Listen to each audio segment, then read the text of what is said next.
ሰላም ጤና ይስጥልን ተመልካቾቻችን እንዴት አላችሁ? ከኢትዮጵያ ቴሌቪዥን ዘወትር ሰኞ ሮብና አርብ በቀጥታ ስርጭት ወደ እናንተ የሚደርሰው የዳጉ ፕሮግራማችን እነሆ ተጀምሯል። አብራችሁን ቆይታችሁ ፕሮግራማችን እንድትከታተሉ በአክብሮት እንጋብዛለን። እንግዲህ በዳጉ ፕሮግራማችን የተለያዩ ርዕሰ ጉዳዮችን አንስተን ከእናንተ ጋራ በቀጥታ ስርጭት ውይይት እንደምናደርግ ይታወቃል። ዛሬም የተሟላ የማክሮ ኢኮኖሚ ማሻሻያ ትግበራ ላለፉት 9 ወራት በሀገራችን ሲተገበር ቆይቷል። ይህ ትግበራ ውጤቱ ምን ላይ ነው ያለው? በአጠቃላይ በባለሙያዎች ግምገማ እንደዚሁም ደግሞ በሀገር ደረጃ እያመጣ ያለው ውጤት የቀሩ ጉዳዮችስ ምን ይመስላሉ የሚለውን ሀሳብ አንስተን በስፋት የምንወያይ ይሆናል። እንግዲህ ከኛ ጋር እንድትሆኑ በአክብሮት እንጋብዛለን። ጥሩ ጊዜ ይሁንልን። ተመልሰን እንገናኝ።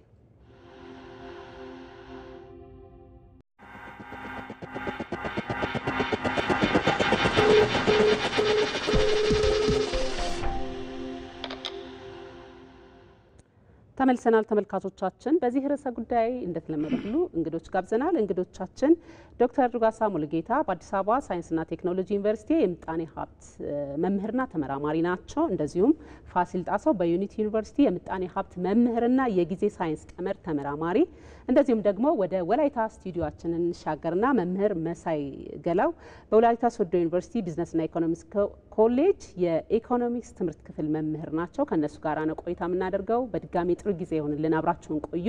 እንግዶቼ ስለመጣችሁ በጣም አድርጌ አመሰግናለሁ። መልካም እንግዲህ ቀደም ብዬ ለማንሳት እንደሞከርኩት ላለፉት 9 ወራት በሀገራችን የተሟላ የማክሮ ኢኮኖሚ ማሻሻያ ትግበራ እየተከናወነ ነው ያለው። በርከት ያሉ ውጤቶች እንደ ሀገር የተመዘገቡባቸው በጣም ብዙ ባለሙያዎች የሚያመሰግኗቸው እንደ ሀገር ልንቆም በሚያስችል ደረጃ የተነሱ ነገሮች እንዳሉ ይታወሳል። ከዛ ባሻገርም እንደ ጋፕ እንደ ክፍተት የሚቆጠሩ ማለት እነሱን አንስተን ምንወያይ ይሆናል። ቅድሚያ ለዶክተር ልስጥና ያው በእድሜም በሲኒየሪቲ ልክ ነኝ አይደለ? እስቲ የዚህ የኢትዮጵያ የተሟላ የማክሮ ኢኮኖሚ ማሻሻያ ትግበራ ከተጀመረ አንስቶ እንደ ውጤት ምን ምን ነገሮች አይተናል በባለሙያ አይን የሚለው እናይ። አመሰግናለሁ። ወደ ነጥቡ ከመግባቴ በፊት ስለጋበዛችሁን እያመሰገን በሀገር ጉዳይ ላይ እንድናወራ የተሟላ የማክሮ ኢኮኖሚ ማሻሻያ ማክሮ ኢኮኖሚ ምርት ነው፣ ገንዘብ ነው፣ ንግድ ነው፣ ኢንቨስትመንት ነው፣ እድገት ነው። ማሻሻያ ለምን ያስፈለገ? እንግዲህ ማሻሻያ የሚያስፈልግበት ከነበረበት ወደ ተሻለ የሚቀድበት ነው ማሻሻያ። ምክንያቱም ሰው ብዙ ነገር ይመኛል። ያንን ለማሟላት ደግሞ የሆኑ ማሻሻያው እኮ ጉድለት መሙላት ማለት እኮ ነው። ያን ለመሙላት እንግዲህ ከብዙ አንግልና አለ። ለምንድን ነው ማሻሻያ ያስፈለገው? የ9 ወሩን ብቻ ሰነድ አጠቃላይ ሀገራችን እድገት ላይ ናትና ለምን አስፈለገ የሚለው ለውጥ ይፈለጋል። ሪፎርም የሚባል ነገር ሪፎርም ለምን አስፈለገ?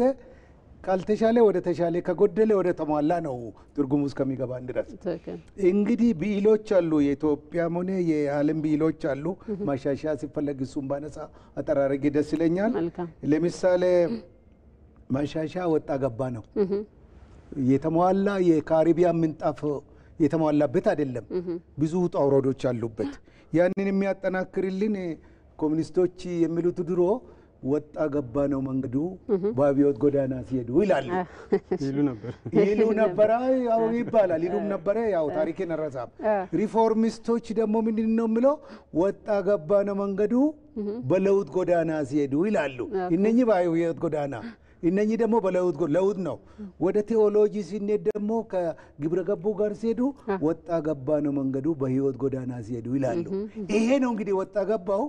ሪፎርሙን ምንድነው ሪፎርም የሚያረገው የሚያሟላ ማሻሻያ ምንድነው የሚለው ወደዛ ስንመጣ ማሻሻያዎቹ ብዙውን ጊዜ ደምስሩ ገንዘብ ነው። ምንም የማንደብቀው ነገር እውነት ነው። ያን ገንዘብ ደግሞ የሚያንቀሳቅሰው የሰው ልጅ ነው፣ የሰው ኃይል ነው። ከዚህ አኳያ እንግዲህ ለውጦች ማሻሻያዎች እየተደረጉ ነው። ኢትዮጵያ በለውጥ ጎዳና ላይ ናት። ለውጥ ጎዳና ላይ ስትሆን ደግሞ በማሻሻያ ውስጥ ምንድነው የሚያጋጥሙን? ውስጥ ምንድነው ያለው? ሀብቱ አለ፣ የሰው ጉልበቱ አለ፣ አመራሩ አለ፣ ፍላጎቱ አለ። ውጭ ደግሞ እንግዲህ ኢትዮጵያ ብቻዋን ደሴት ሆና የምትቀመጥ አይደለም እና ኤልፒጂ የሚባል ነገር አለ። ሊበራላይዜሽን ፕራይቬታይዜሽን እንደ ግሎባላይዜሽን የሚል ነገር አለ። ሲመጣ ኢትዮጵያ እንግዲህ ያለው ካፒታሊዝምም አይደለችም ሶሻሊዝም አይደለችም ቀምራ ቅይጥ ኢኮኖሚ ነው። ቅይጥ ኢኮኖሚ ሚክስድ እንደ ትራንዚሽናል ኢኮኖሚ ላይ በዚህ በትራንዚሽን ላይ ለውጥ አለ። ለውጡ ደግሞ ሁለት ትላልቅ ሀብቶች አሉ። የህዝብ ወይ መንግስት ሀብት እና የግል ሀብት አለ። ማሻሻያው እዛ ዙሪያ ነው እንግዲህ ፕራይቬታይዝ ወይም ወደ ግል ስናዞር የቱ ይዙር የትኛ አይዙር የሚለው ጥያቄ ወደዛ ሲመጣ አሁን ወደ ፉል ማክሮ ኢኮኖሚ ትግበራ ሲባል ባላንስድ ግሮዝ እንላለን እኛ። ግሮዝ እንደ ዴቨሎፕመንት ይላሉ እንግሊዝኛ። እዚህ ደግሞ እድገትና ልማት የሚባል ነገር አለ። እድገት በአመት የሚለካ ነው በፐርሰንቴጅ።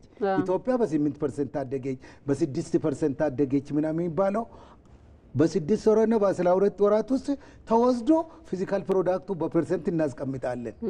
ይሄ እድገት ነው ግሮዝ። ዴቨሎፕመንቱ ልማት ነው። ብዙ ሰው ይሳሳታል ሁለቱን እንትን እያደረገ።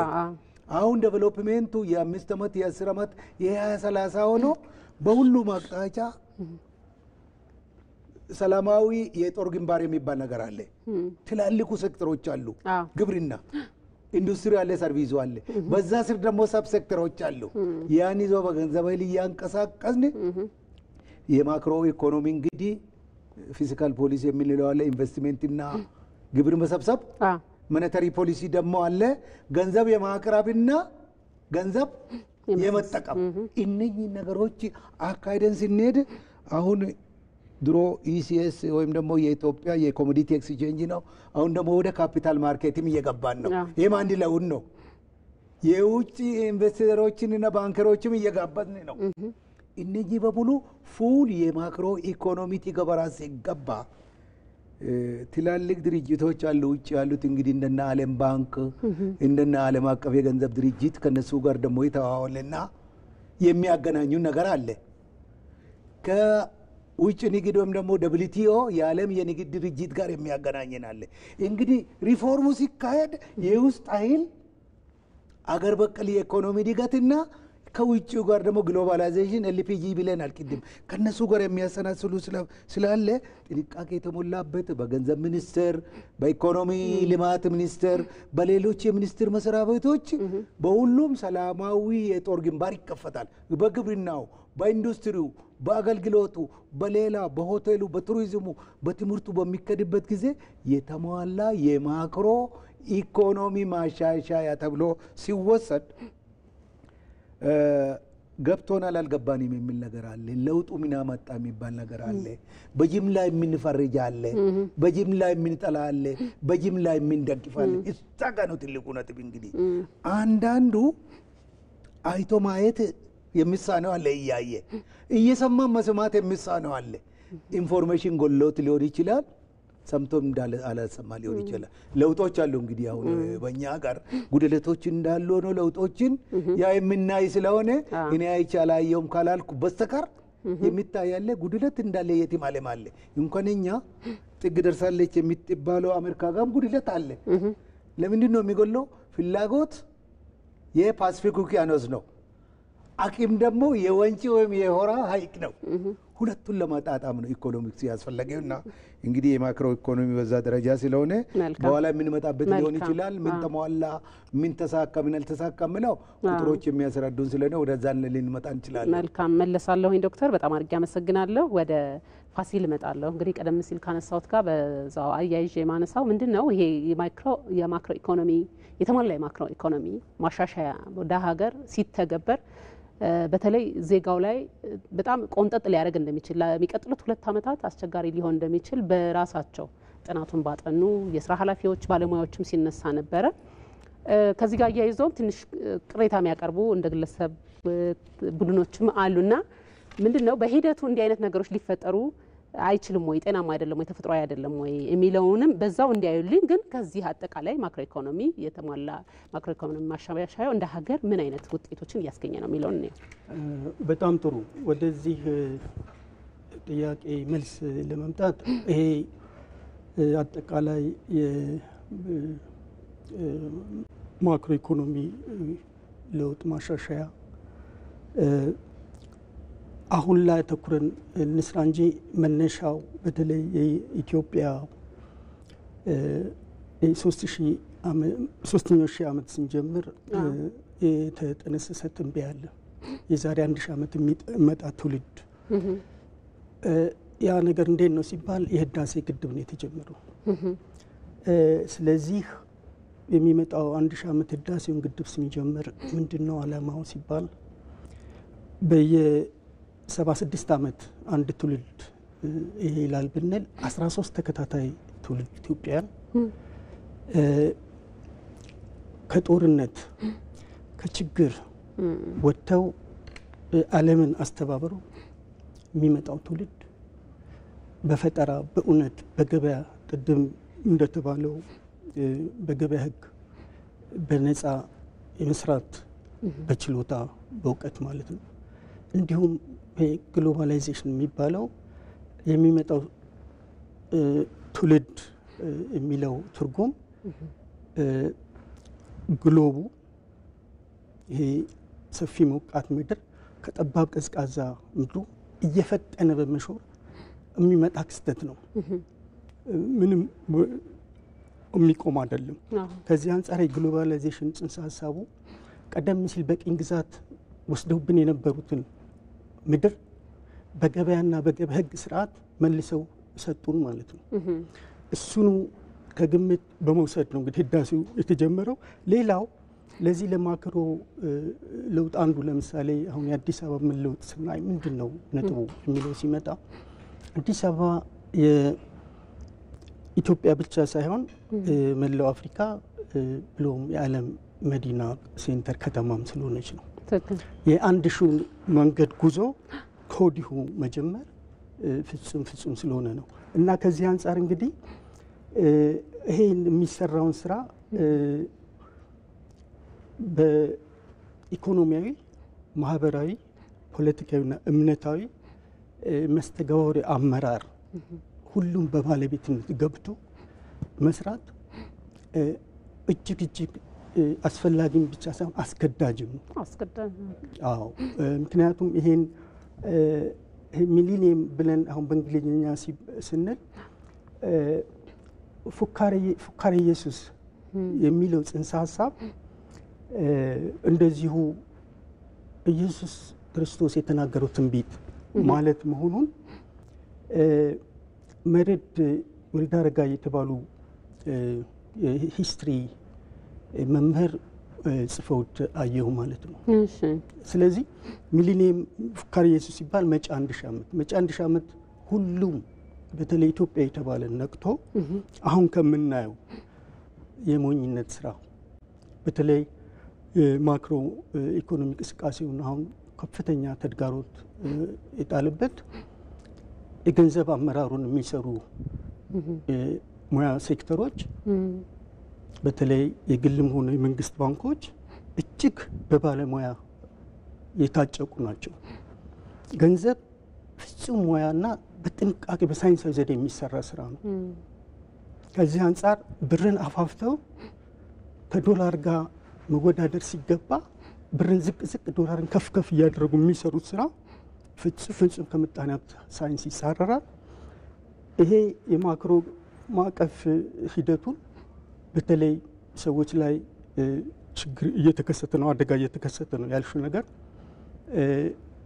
ከብሩ አስተዳደር ጉድለት የመጣ እና ሌላው ደግሞ ግብር ዋናው የምንጭ ነው። እዚህ የማክሮ እንቅስቃሴ በተለይ መሰረተ ልማት መስፋፋት ዋናው ምንጭ ግብር ነው። የግብር ስርዓቱን ደግሞ ስናይ እስካሁን ድረስ በባለሙያ በኢትዮጵያዊ ባለሙያ ተነድፎ አቅም ግብሩ በውጭ ሀገር ባለሙያ ነው። በውጭ ሀገር ባለሙያ ደግሞ የኛን ከሐምሌ 1 እስከ ሰኔ 30 ያለውን ህግ ማቀፍ ምን እንደሆነ አቁጥም እና በዚህ የተነሳ ኮምፒውተሩ ራሱ ይሄ ኮምፒውተር ውስጥ ያለው ቁጥር የጠባብ ቀዝቃዛ ምድሩ ነው የሚያሳየው። በሌላ አገላለጽ ጁላይ ኦገስት የተባሉ ወሮችን ያስገባው የኛን ሳይሆን እንደማለት ነው። የኛን አቆ ከዚህ አንፃር በተለይ ይሄ እንግዲህ ኮምፒውተር ሳይንቲስቶችን ኢትዮጵያዊ ሊቃውንቶች እዚህ ላይ ምን እየሰሩ ነው የሚለው መሰረታዊ ጥያቄ ነው። በጣም ትንሽ በተሰፈረች መሬት ላይ በተሰራ መሳሪያ ሁሉም ያን ሲሰራ ይሄ ሰፊው ምድር ቁጥር እስካሁን አልተካተተም ማለት ነው። ይሄ እጅግ ይህ ነው የማይባል ተግዳሮት አጋጥሟል ለማክሮ ኢኮኖሚው። ምንድነው ግብሩ አሁን በዛ መሰረት ስላልተሰራ ትንሽ ግብር ነው የሚሰበስበው። በጣም ጠባብ ነው የግብር መሰረቱ። በዚህ የተነሳ መንግስት ሁለት ነገር እያደረገ ቀጥሏል። አንደኛው ከሀገር ውስጥ ይበደራል። ከግምጃ ቤት ሰነድ ሲበደር ችግር የለም፣ ስራ ላይ ጉድለቱን ይሞላል። ሲከፍል ከየት ያመጣል ሲባል ገንዘብ ይታተማል። ከውጭ ይበደራል ለመሰረተ ልማት፣ እነሱ ደግሞ ይከታተላሉ። ስለዚህ ገንዘቡን ዲቫሉ አድርግ ብለው ያስገድዳሉ በሚያገኙት መረጃ። ስለዚህ ብሩ በሁለት ጎራዴ እየተበላ መጣ ማለት ነው። ይሄ አሁን መንግስትን እንደዚሁ እያስገደዱ ዲቫሉ እንዲያደርግ እያደረጉት ያለው ነገር ትልቅ ፈተና ነው። ሌላው በተለይ ይሄ ብድር አለባችሁ ሲባል መዝገብ ያስፈልጋል። መዝገቡ ከሐምሌ 1 እስከ ሰኔ 30 በተሰራው ህግ ማዕቀፍ መሰረት የሚቀርብ መዝገብ ኢትዮጵያ እጅ ላይ የለም እና ይሄ ራሱ በተለይ ከጀመርነው ህዳሴ አንጻር በፍጥነት መታረም ያለበት ነው። ብሔራዊ ባንክና የኢትዮጵያ ገንዘብ ሚኒስቴር ትልቅ ስራ ይጠበቅባቸዋል። ሌላው ከማህበራዊ ተቋማት ውስጥ የትምህርት ተቋማቱ ነው። የትምህርት ተቋማቱ እንግዲህ እኛም ፈራንበት አሁንም እያፈራን የምንገኝ ነው። ግን ከዚህ አንጻር የኢትዮጵያ አፍሪካ ህዳሴን ማዕቀፍ አድርጎ እየሰራ ነው ወይ የሚለው በጣም መሰረታዊ ጥያቄ ነው። ምክንያቱም ይሄ የኢትዮጵያ አፍሪካ ህዳሴ ማዕቀፍ እጅግ ሰፊ እጅግ ጥልቅ የሆነና ምንም አይነት መከፋፈልን ማስቆም የሚችል በውስጡ ሰው ሁሉ ወደ ሙያና ወደ ክህሎት ወደ እውቀት የሚያስገባ ነው። እምነትን ሁሉ አስተባብሮና ከዚህ አንጻር ትምህርት ተቋማት እጅግ ስራ አለባቸው። በተለይ ትምህርት ሚኒስቴር ዩኒቨርሲቲዎችንም ሆነ በተዋረድ ያሉትን ትምህርት ቤቶች እስከ መጀመሪያው ደረጃ ድረስ ወርዶ እንትን ስለሚመራ እዛ ጋር ትልቅ ስራ መስራት አለበት። ሌላው ከማህበሪያ ውስጥ እንደገና የጤናው ነው።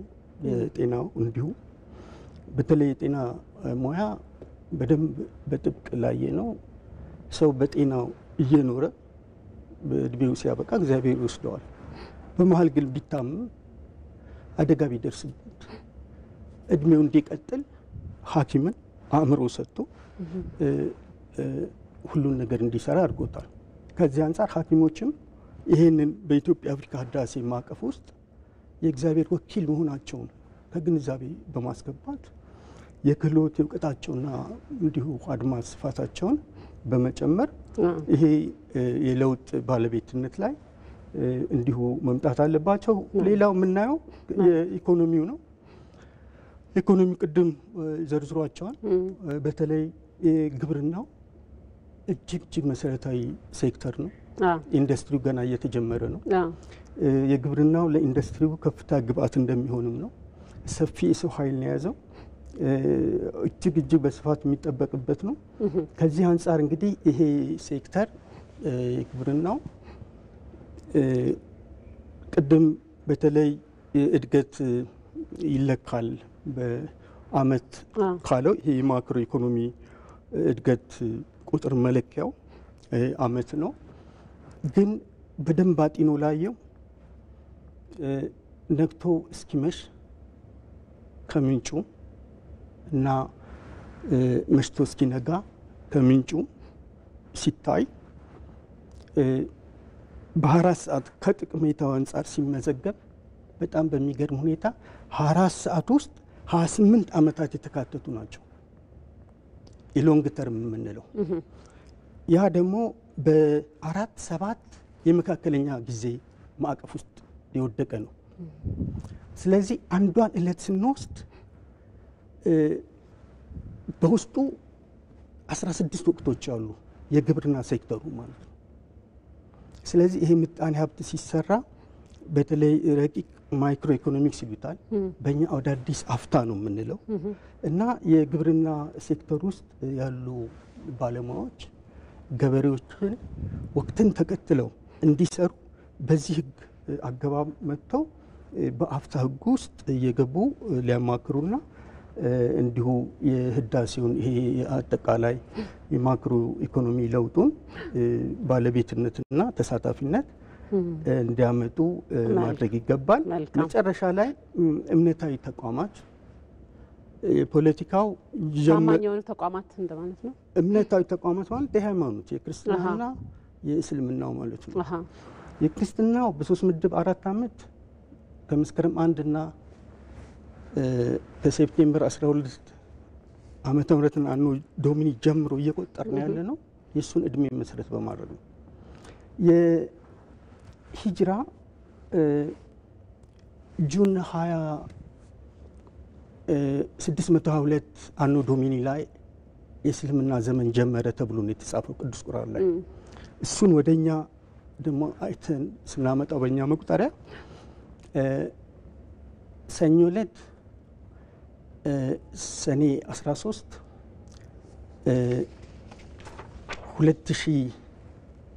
2014 ዓመተ ምህረት ላይ ነው በሰፊው ምድር ላይ ማለት ነው።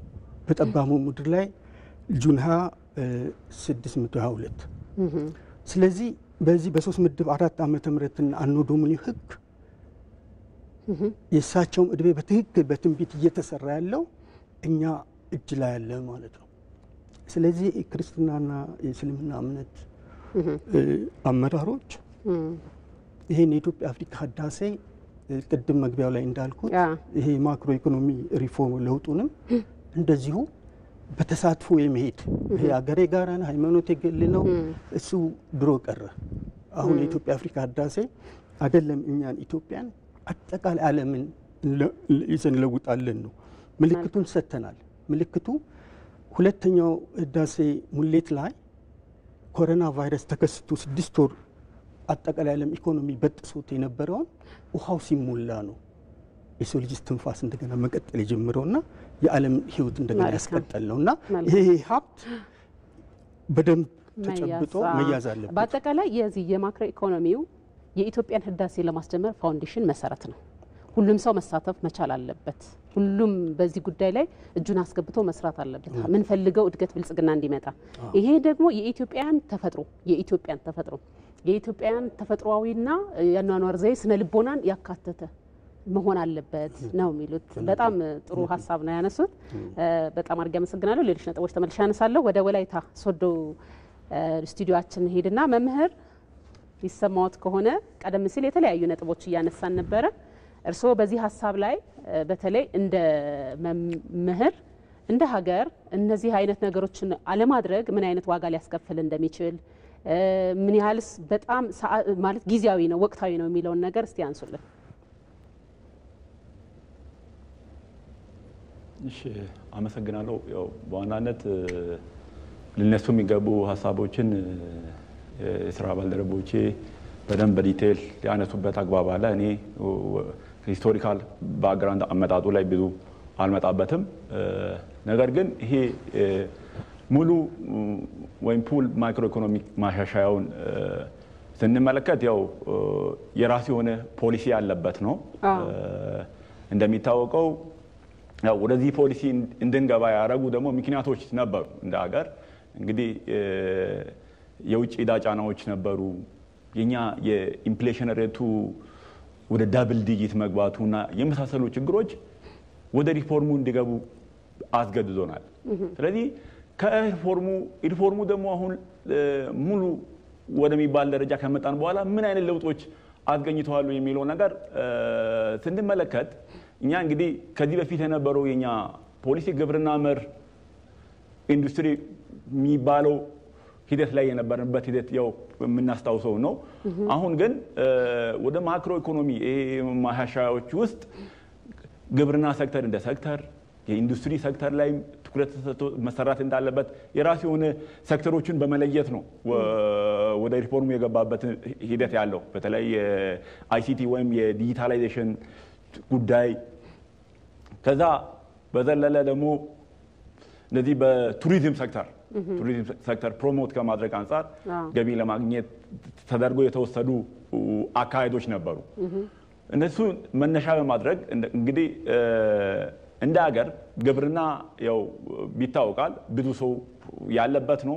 እንደኛ ሀገር 80% በላይ ሰው የሚገኝበት አፒር የሚያደርግበት ሴክተር ነው። ስለዚህ ከዛ ከመሆኑ ጋር ተያይዞ በተለይ ግብርና ሴክተሮች ላይ አሁን እየታዩ ለውጦችን ማየት ይቻላል። በተለይ በስንዴ ልማት በቅርበት እንግዲህ የፖሊሲው ዋና ዓላማው ምንድነው?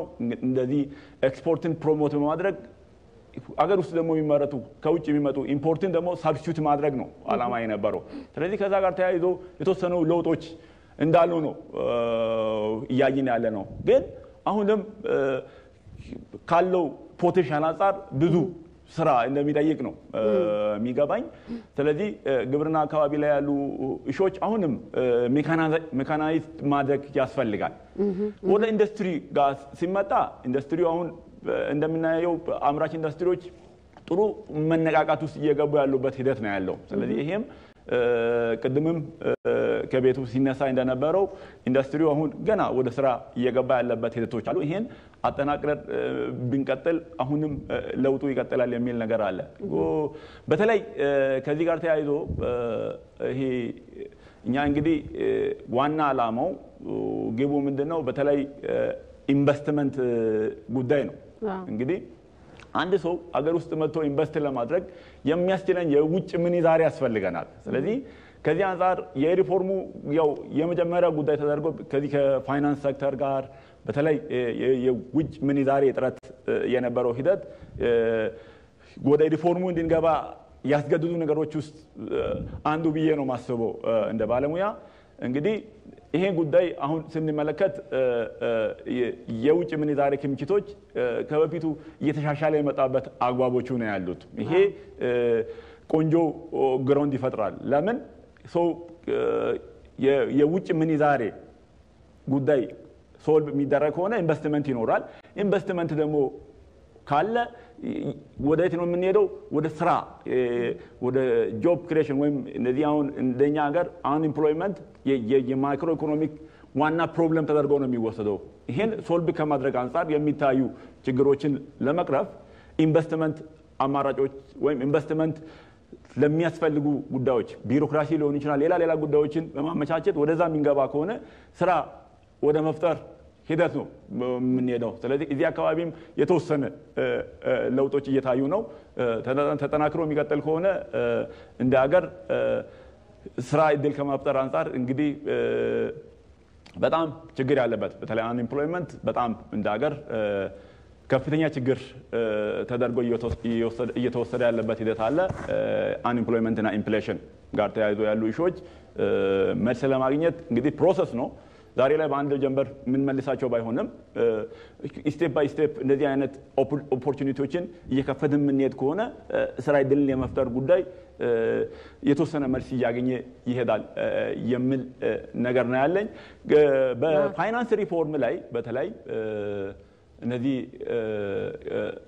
በተለይ ብድር አሰረጫጨት ጋር እነዚህ የዲፖዚት አሁን የዲፖዚት ላይ እንደ ቅርብ ጊዜ የወጡ ነገሮችን ሪፔር እያደረኩ ነበረና ለውጥ እንዳለ ነው የሚያሳየኝ።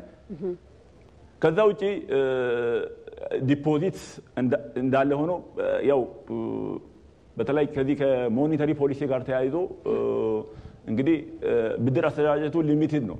ስለዚህ እንደዛም ሆኖ ለውጥ የታየበት መሆኑን ነው ከዚህ ከማክሮ ኢኮኖሚ ማሻሻያ ጋር ተያይዞ የሚታዩ ነገሮች ማየት ይቻላል። ሌላው እና ለኔ የሚታይ ሌላ ይሄ አይሲቲ አካባቢ ላይ ዲጂታላይዜሽን እንደዚህ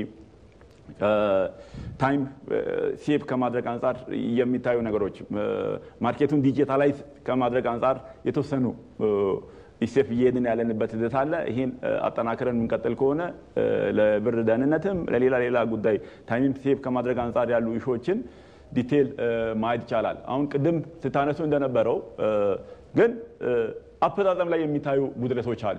መልካም እሱን ሐሳብ መምህር እሱን ሐሳብ በኋላ ላይ በተለይ ሪከመንድ ስታረጉ ባለሙያዎች ምን መፍትሄዎች የሚያስፈልጋሉ ከሚለው ነገር ጋር አብረን እናነሳዋለን። እዛው ይጠብቁኛል። ሌሎች ነጥቦች ከስቱዲዮና ከተመልካቾቻችን እንወስድና መለሳለሁ። በጣም አድርጌ አመሰግናለሁ።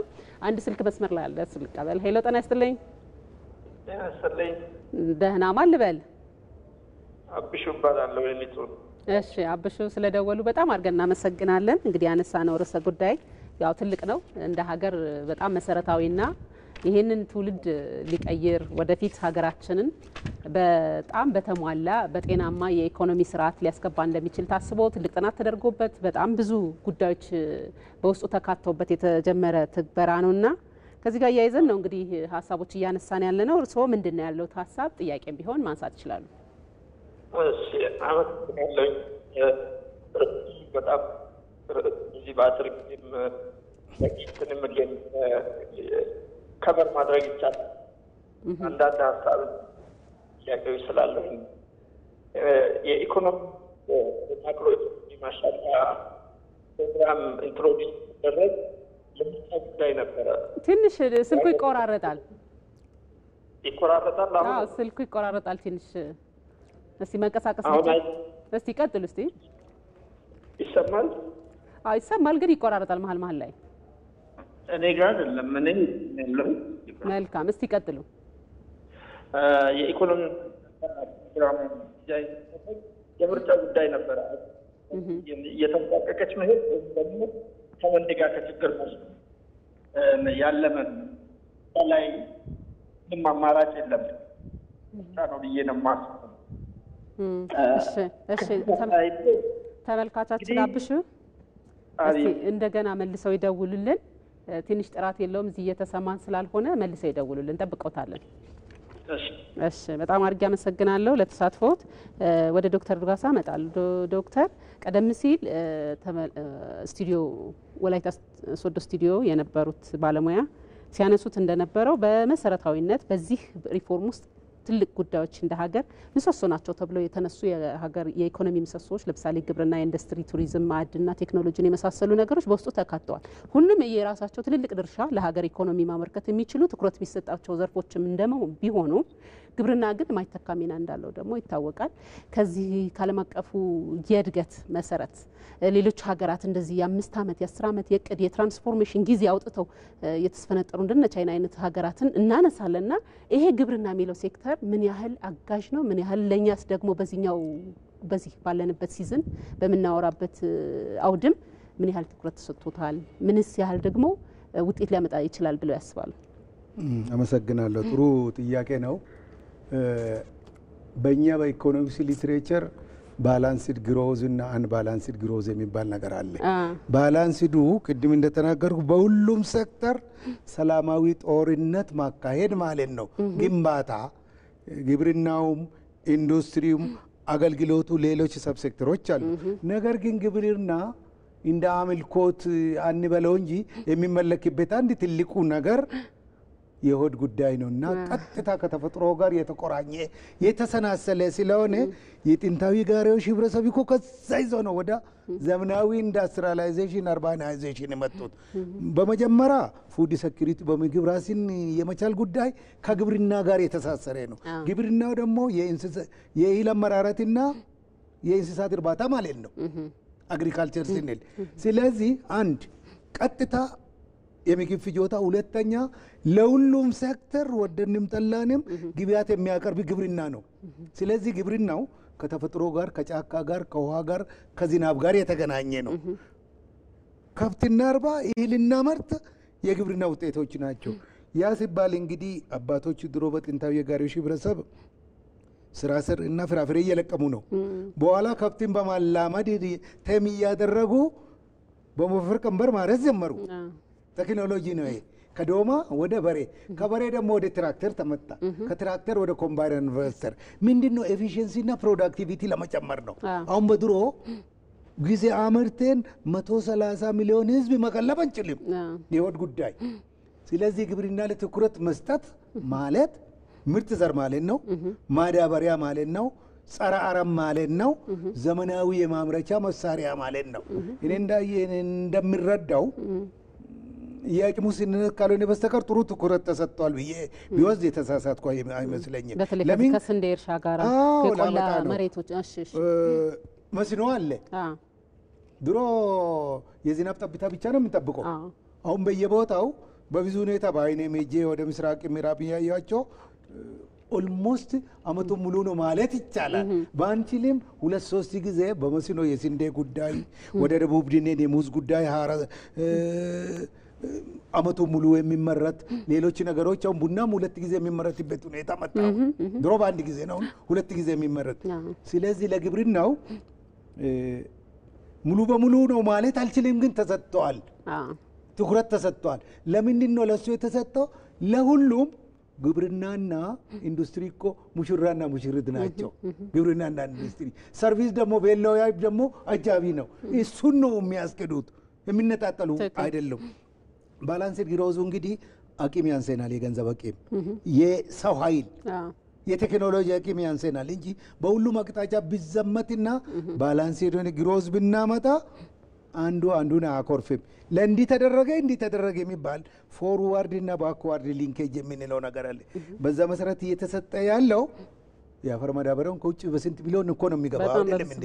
እሱ ራሱ አንድ ትልቅ ስራ ነው። በኋላ እንደ ሪኮመንዴሽን እሱም መቀጠል አለብን ወይስ በሀገራችን ግዙፍ ወጪ ቢጠይቅም የማዳበሪያ ፋብሪካ ማቋቋም አለብን የሚለው ጥያቄ እንደገና ከዳሴ ቀጥሎ ከሌላ ቀጥሎ በኋላ በሪኮመንዴሽናችን የሚናነሳው ነገር አለና ግብርና ነው መሆንም ስላለበት ነው መሆንም ያለበት። ሁሉ ጊዜ ስንዴ ለማኝ ነው እየወጣ ነው። ከዛ ደግሞ እዚህ ላይ የሀገራችን ቀደም ፋሲልም ሲያነሳው የነበረው ተፈጥሮዋን ከግምት ማስገባት መቻል ያስፈልጋል። ማለት ግብርና ላይ ምን ያህል አቅም ፖቴንሻል እንዳላት መረዳት ያስፈልጋል። ሙሉ ሀገሪቷ መሬት ያው ባንድም በሌላ መንገድ በጥናት ጉድለት ባለማወቅ ባለመረዳት ሳይታረስ ለዘመናት እንደቆየ አሁን ግን እድሉ እንዳለም እያየን ነው። ከዚህ በፊትም በእርሻ የማይታማ ውጤት የነበራት ሀገር ናትና ከሱ ጋር ያይዞም ማንሳት ትክክል ነው። ምንድነው እንግዲህ ወደ አግሮ ኢኮሎጂ ወደ ጂኦግራፊ ስንሄድ 5 አግሮ ኢኮሎጂ አላት። ሁሉ የሚናገረው ውርጭ አላት፣ ደጋ አላት፣ ወይና ደጋ አላት፣ ቆላ አላት፣ በረሃ አላት። ከበረሃ በታች ደግሞ 100 ኔጌቲቭ 140 ከባህል ወለል በታች እንደነ ኤርታሌ የመሳሰሉት እንዲህ አይነት ቫሪድ የሆነ ልዩ የሆነ የተፈጥሮ የቶፖግራፊና የጂኦግራፊ እንትን ሌላው ዓለም የለም። ያ ሁሉ አለን።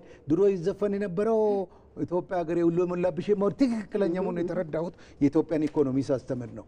ከብት አለን፣ ደን አለን። እንግዲህ የውሃ ማማ ወይም ደግሞ ወተር ሻወር የምትባለው በአራቱም አቅጣጫ የሚፈስ ወንዞች አሏት። አሁን እሱን ጀምረን ነክተን ድሮ ምን ያዘን ብዙ የያዙን ነገሮች አሉ።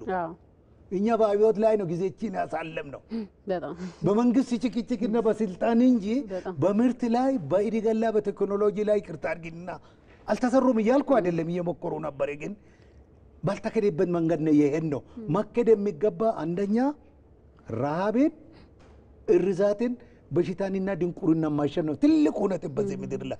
እሱን ትተን ወደ አልተገባ ጊዜያችን እኔ በኋላ ነው አሁን እየቆጨኝ ያለው። ስለዚህ አግሮ ኢኮሎጂ በጣም ከፍተኛ ነው። እሱን ደግሞ ከምን እናገናኝ? ከግሪን ሌጋሲና ከግሪን ማኔጅመንቱ ጋር ሲናገናኝ ለዓለም ምሳሌ ይሆን ነው። ምንድነው ጫካ፣ ተፈጥሮ፣ ሰው፣ ምድር ሁሉ የተሰናሰሉ ናቸው። አንድ ቁጥር የምናስቀምጠው ኦክሲጂን ነው። ኦክሲጂን ደግሞ የሚገኘው ከጫካ ነው። ስለዚህ እሱንም ጀምረናል። ስነ ምህዳሩን እየጠበቅን አለመታረሱ በአንዳንድ በኩል ጥሩ ነው። ሀብት አስቀምጠናል። ኢዳሪዮም ደግሞ ፋሎላንድ የሚባል አለ። ጫካውንም መንጥሬን ጨርሰን አቃጥለን ከፈጀን ደግሞ ድርቅ ውስጥ እንገባለን። እሱንም ጥንቃቄ ይፈልጋል። ባላንስ ግሮዝ እዚህ ጋር ነው እንግዲህ ከተፈጥሮ ጋር እንዴት እንሂድ? ግብርናን እያስከን ወንዙ እንዴት፣ ግብርናን እያስከን ተራራው እንዴት፣ ግብርናን እያስከን የዱር እንስሳት እንዴት የሚሉ ነገሮችን ካላየን ግብርናን እያስከን የአፈር መሸርሸር የአፈር መራቆት ወይም ደግሞ ኢንቫይሮንመንታል ፖሉሽን እንዴት ነው? አርባናይዜሽን ከተሜነትና ኢንዱስትሪያል የኢንዱስትሪ እድገት ስናስገድ ከተፈጥሮ ጋር እያየን ካለን ከሰው ጋር እያለን ካለን ምርት ብቻ ብለን ካይን ደግሞ ቀጥላል የተንፋሱ ይቆማል። ኦክሲጅን እሱ ጋር እንግዲህ ሙያ ለባለሙያ ሰጠን የፖለቲካ ሰዎች ስራቸውን ይስሩ፣ ባለሙያዎች ስራቸውን ይስሩ፣ የሃይማኖት ሰዎች ስራቸውን ይስሩ፣ ተመራማሪው ስራን ይስራ ተብሎ በዚህ በሁሉም ፍሮንት ሰላማዊ ዘመቻ ጦርነት ካካሄድን አገሪቷ ታድጋለችና አሁን ለግብርና ሌላም ባንጎዳም ለግብርና ከፍተኛው ድርሻ ተሰጥቶ የሚነደው ወደ ኢንዱስትሪው ነው። ምክንያቱም ግብርና ኋላ ቀር ይሆናል ኢንዱስትሪው ከሌለ። ኢንዱስትሪ ደግሞ እውቀት የሚፈበረክበት ቴክኖሎጂ የሚፈለፈልበት ስለሆነ እሱ ደግሞ ከምን ጋር ነው? ከሰው ሀብት ልማትና ከትምህርት ጋር ይሄዳል። ወደ ትምህርት ጥራት ልናመጣ ነው። እንግዲህ የተሟላ ማይክሮ ኢኮኖሚ ወይም ፉል ሲባል ገንዘቡን ይነካል፣ የሰው ሀብትን ይነካል፣ ትምህርቱን ይነካል፣ ግብርናውን ይነካል፣ ኢንዱስትሪውን ይነካል፣ አገልግሎትን ይነካል፣ ቱሪዝሙን ይነካል። ምክንያቱም ገንዘብ ያመጣል። አሁን ለምሳሌ ኮይሻ እንላለን፣ ሀላላ ኬላ እንላለን፣ ጎርጎራ እንላለን፣ ወንጪ እንላለን። ያን ሁሉ ስናደርግ የውጭ ምንዛሪ ቢለን መከራ የምንጮም ደግሞ ቱሪስቶችን ይስባል። ቱሪስቱን ለመሳብ ደግሞ ከፖሊሲና ከሰላም ጋር ልናገናኝ ነው። እነኚህ የተሟላ ማክሮ ኢኮኖሚ ሰላምም የማክሮ ኢኮኖሚ ሆኖ ተገኘዋል። ከዚህ አኳያ ካየ ነው ውጤቱ እንግዲህ ለምሳሌ አንድ ቁጥር እንዳባነሳ ቁጥር አላነሳችሁም እንዳይባል ለምሳሌ 2023 አካባቢ የዛሬ 2 ዓመት 6.5 በሌሎች ገለልተኛ ግሮዝ ወይም እድገት የሚኖረው አሳይተዋል። በእኛ በኢትዮጵያ መንግስት ደግሞ 7.2 የ2023 2024 8.1 ነው። 2024 የውጭ ገለልተኞች አይኤምኤፍን ጨምሮ 6.6 ይላሉ። ዳታዎች ይለያያሉ፣ ግን ባዶ አይደሉም፣ ውሸት አይደሉም። እንደገና አሁን 2025 ፕሮጀክት የተደረገው በመንግስት 8.4% ነው።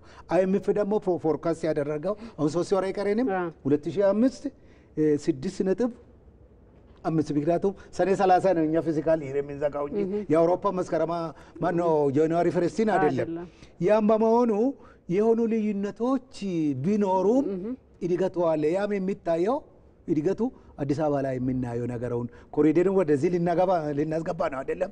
እና እንደሚባለው አዲስ አበባ የእርጅና ካባን አውልቃ የእድገት ማራቶን ቱታን እየለበሰች ነው የሚባለው። አዲስ አበባ ብቻ አይደለም። ሞዴሎች ወደ ሐዋሳ ብንሄድ፣ ጆጎል ጊምቢ ሐረር ብንሄድ፣ ወደ አርባ ምንጭ ብንሄድ፣ ወደ ጅማ ብንሄድ እነኚህ የማክሮ ኢኮኖሚ ማሻሻያ ምክንያቱም ፖሊሲ ቱልና ወሳኝ ነው። ስራ አትስራ አንቀሳቅስ አታንቀሳቅስ የሚለው ኢንሴንቲቭም ለውጭ ኢንቨስትመንት ለሀገር ውስጥ እንትን የሚያደርግ ስለሆነ የፉል ፓኬጁ በዚህ አኳያ ከታየና ኮሚትመንት ከተሰጠ እድገቱ አለ። ሙሉ ነው የተባለው ተመቷል። እንግዲህ የራት ግብዣ አይደለም እኮ ለውጥ በአንድ ሌሊት እኮ አይካሄድም አይደለም እንዴ? ጥሩ ነው እንግዲህ መልካም። ሌሎች ነጥቦችም ተመልሼ አነሳለሁ። የቅድም ደዋያችን መስመር ላይ ያሉ ሄሎ፣ ጤና ይስጥልኝ። ጤና ይስጥልኝ። በድጋሚ ተገናኘን ይመስለኛል። አብሹ ነዎት? አዎ ነኝ። ቅድም እየተቆራረጠ አስቸገረን። እስቲ አሁን ላይ ጥሩ ይመስለኛል። መቀጠል ይችላሉ። አሁን አይቆራረጥም። ቀጥሉ። እሺ፣ እንግዲህ ይሄ ማክሮ ኢኮኖሚ አስፈላጊነት ላይ ጥያቄ ነው። ኢትዮጵያ አሁን የነበረው ኢኮኖሚ እድገት ለመቀጠልና ወደ ተሻለ እንደዚህ አይነት ነገሮች መወሰዳቸው ምንም እውቀቱን ግንዛቤው ላለው ሰው ማሻሻያዎች ሁለንተናዊ ነው። በጣም የተከፋፈለ አይደለም። አሁን ባለሙያዎች ያነሱ በነበረው በኢኮኖሚ ሞኔታሪ ፈንዱ፣ በግብርናው፣ በቴክኖሎጂው ሁሉንም የያዘ ብዙዎቻችን ላይ አነሳዋለሁኝ። ይሄ ላይ ገባን ይችላል። ስለዚህ አስፈላጊነቱ ላይ ጥያቄ የለውም። እንደው አንዳንድ ነገር ላይ አንደኛው መንግስት ከማድረግ ለመውጣት በዚህ አድርጎ እየሰራ ነው። ጨምሮ ማስተባበሪያ ዳል ፖሊሲ ብዙ ምደጉሟል። ነገር ግን የኔ ኢንፈስ ነዳጅ ላይ ነው። አብሱ አሁንም ምንም እየሰማን አይደለም። በጣም ይቆራረጣል። እኔ ጋር ይቆራረጣል። ትንሽ ለመረዳት ሞክሬያለሁ። ለተሳትፎት በጣም አድርጌ አመሰግናለሁ። መልካም ጊዜ። ኔትወርክ ይመስለኛል። እንግዲህ ሌሎች ተመልካቾቻችን እንዲሞክሩ በዚህ ጋብዛለሁ። ወደ ፋሲል እመጣለሁ። ፋሲል ቀደም ሲል በጣም መሰረታዊ ነጥብ ስታነሳል የኔ ገዢ ብዬ ማስባቸው በጣም ትክክል ናቸው ብዬ ማስባቸው ሀሳቦች በውስጡ ነበሩ። ለምሳሌ ከኛ የተወሰዱ መሬቶች እንደዚህ ሀብቶች በቀድሞ ጊዜ ተመልሰው ለገበያ ቀርበውልናል እንድንገዛ በዓለም አቀፍ ደረጃ። ከዛ አሁን ላይ የዓለም አቀፉን የኢኮኖሚ ስርዓት ስናየው ኢትዮጵያ ከዛ ውስጥ መውጣት አትችልም። ኢትዮጵያ ብቻ አይደለም መላው የዓለም ሀገራት ኒውዮርክ ላይ ለሚፈጠር ስቶክ ማርኬት የዋጋ ከፍታና ዝቅታ የለንደን ስቶክ ማርኬት ዋጋ ከፍታና ዝቅታ በቀጥታ በደቂቃ በሰከንዶች ወደኛ ሀገር ገበያ የሚመጣበት ጊዜ ላይ ነው ያለነው እና የተወሰዱ እርምጃዎች በተለይ የገንዘብ ማሻሻያውንም ብንጨምር ምን አይነት አማራጭ ሊኖረን ይችል ነበር? አሁንስ ምን አይነት ምክንያቱም ጫናዎች እንደ ሀገር ከጫናው ተጽዕኖ መሆን እንደማንችል ስለምንረዳ ነው ቅድም ያነሳናቸው ነጥቦች ስላሉ። ስለዚህ መደረግ የሚችሉ ጥንቃቄዎች አሁንም ቢሆን ከዛ እይታ ውስጥ ከዛ ማቀፍ ውስጥ ስለማንወጣ ምን ማድረግ ይቻላል ይሄንን ትልቅ ግብ እንደ ሀገር ለማሳካት? ጥሩ መሰረታዊ ጥያቄ ነው። ይሄ በዋናነት ሙያ ላይ ነው ባለሙያ ላይ ነው የሚወድቀው ይሄ ጉዳይ። የተለያየ ዘርፍ ተምረናል። በየተማርነው ዘርፍ ይሄን ኢትዮጵያ ለውጥ የኛ ብቻ ሳይሆን ዓለምን ለ1000 ዓመት ነው የጀመርነው። የጀመርንበት ደግሞ ሚስጥር ምዕራባውያኖች ዓለም ተጠፋለች ብለው አስተማሩ። ለብዙ ዘመን ያስተምሩና በተለይ ኮፐርኒከስ ከሚባል እነሱ ሊቃውንት በኋላ በ1582 አኖ ዶሚኒ ጀምረው አንሰርቴኒቲ ወርልድ ብለው ያስተምራሉ ማለት ነው። the future is uncertain ስለዚህ ትጠፋለች። ሁሉም ሰምተው እዚህ ያንን ነው የሚሉት። እኛ ግን እነሱ ከሎንጊቱድ አንጻር ነበር ዓለምን የቀረጹት። ኮራጅ መስመሩ ከተቀረጸ እንደዚህ የገጠመው ዓለም ከዚህ ከቀረሹ ስትራመጂ ራሱ ይላይና ምንም እውነት ማውቃችን በዚህ የተነሳ ትጠፋለች ብለው ሲሉ ኢትዮጵያ አፍሪካ ህዳሴ ላይ ዛሬ 1000 ዓመት የሚመጣ ትውልድ የሚለውን መርምረን ስናይ ከምድር ወገብ አንጻር ሁሉ ነገር ፍጹም የሚታወቅ። ስለዚህ ኢትዮጵያ ባለሙያዎች የቅድም እንዳልኩት በሳይንስ ዘርፍም በእምነት ዘርፍም ባለ ነው ምንም ልዩነት ሳይኖር የብሩ ባለቤት የዚህ የምንነጋገርበት ባለ 7 ድምጽ ቋንቋ ባለቤት የትኛውም ቋንቋ ሊጠቀምበት ይችላል። ፊደሉ ነው ባለ 7 ድምጽ ነው 7 ቮይስ አለው። ሌላ ዓለም ላይ እንደዚህ ያለ ፊደል ያለው የለም። እንደገና ቴክኖሎጂው መዝገቡ ወይ ቅድም በጀት ዓመታችን ሰኔ 30 ላይ ነው የሚያልቀው ብሎ ጃንዋሪ 1 አይደለም የሚለው ጠበቅ ያለ መልእክት በቃ ይሁን የሚያውቀው ነገር ስላለ ነው ማለት ነው። እሱ አሁን የግላችንም የጋራችንም እና ማንም በምድር ላይ ያለ ኢትዮጵያዊ ይሄን ባለቤት ሆኖ ቅድም እንዳልሽው የሚመጡ ሀብቶችን በደንብ ዋጋ እንዲያገኙ ማድረግና ቅድም አንድ የውጭ ምንዛሪ እየተባለ የውጭ ምንዛሪ ምንጭ እኮ የሰው ኃይል የሀገር ሀብት መጀመሪያ እዚህ በደንብ ሰርቶ ይሄ ሲል እየለማ ሲሄድ የውጭ ምንዛሪ የኢምፖርት ኤክስፖርት ስራ ገበያ የሚፈታው ነው። ከዚህ አንጻር እዚህ ላለፈው 35 ዓመታት እስካሁንም አልቆመም። ርካሽ ጉልበት እንደተባለ ነው። ርካሽ ጉልበት አዎ መታወጅ አለበት። የምርት ግብአቶች የሰው ኃይል፣ መሬት፣ ካፒታል፣ እንግዲህ አሰራር መሳሪያ እና የምርት ፊት አውራሪ ኢንቨስተሩ ባለሀብቱ መተኪያ የሌላቸው ውድ ሀብቶች ናቸው። ከዛ ውስጥ ደግሞ በተለይ ወጣቱ ጉልበቱ ከብርሃን ፍጥነት የተተካከለ ነው። እሱን በምጣኔ ሀብት ውስጥ አስገብቶ ተገቢውን ድርሻ የገበያውን ዋጋ እየተከተሉ መክፈል ቅድም ምርት ይዘዋወራል ስንል የሀገር ውስጥ ገበያ ነው የሚዘዋወረው እና በሳይንሳዊ ዘዴ ገበያው ራሱ መፈጠር አለበት። ግብርና ላይ ቅድም ካነሳችሁት መረጃ አለ። አሁን ላለፈው በየ10 ዓመቱ ከ1967 ጀምሮ 1977 1987 97 2007 ረሃብ ተከስቷል እዚህ ሀገር። ኤቪደንሶች አሉ። አሁን 2017 ላይም አንዳንድ ሚዲያዎች ላይ እየወጣ ነው። ስለዚህ ይሄ ከፍተኛ ግብአት ነው። የግብርናውን ሴክተር እንዴት እንምራው ለሚለው እነኚህ 7 በየ10 ዓመት የተከሰቱ ድርቆች ከግብአት ውስጥ ገብተው በደንብ ተመርምረው ማቀናጀትን ይጠይቃል። ሌላው ኢትዮጵያ ስንል ጠቅላይ ሚኒስትሩ እና ደቡብ ስልጣን ላይ ይሄ ፈረንጅ የቆራረጠው ድንበር ነው። ኢትዮጵያ ጥሩ ሀሳብ ጀመሩ። ያ ትልቅ ነው። በቃ አንዴ ታውጇል። የሚቆም ነገር የለም። ኢትዮጵያ ማለት በጂኦግራፊ በካንሰርና በካፕቲኮር መካከል ያለ ምድር ማለት ነው። ቀን መቁጠሪያው እጃችን ላይ ስላለ በየ4 ሰዓት ሲፈራረቅ ምንም በሳይንስ የተረጋገጠ ስለሆነ በፊት ቀድሞ ከእጃችን የወጡትን ሰዎች ኤምባሲያቸው ሁሉም እዚህ ስላለ ስራ መጀመር አለበት። ማዕቀፍ ኬንያም፣ ሱዳንም፣ ሶማሌም፣ ካሜሩን ምን ስትይ ኦል ኢትዮጵያ ነው። ስለዚህ የሰው ኃይል ይሄ ግሎባላይዜሽን የሰው ኃይል ፍጹም በእንቅስቃሴ ክፍት ነው አንዱ ህጉ ማለት ነው። እና ከዚህ አንፃር የሌሎቹን አፍሪካ ሀገሮች የማቀፍ ስራ ስላለ ይሄ አሁን የምናየው የፖለቲካ መዋቅሩ በኢትኒክ የትም ዓለም ላይ የለም። ይሄ ላብራቶሪ ኤክስፐሪመንት ነው የተደረገብን፣ ውጤቱ ታይቷል። ስለዚህ የፖለቲካ አመራሩ በፍጥነት የአፍሪካ አመራርም ስለሆነ በንድፈ ሀሳብ ሆኗል፣ አረጋግጧል።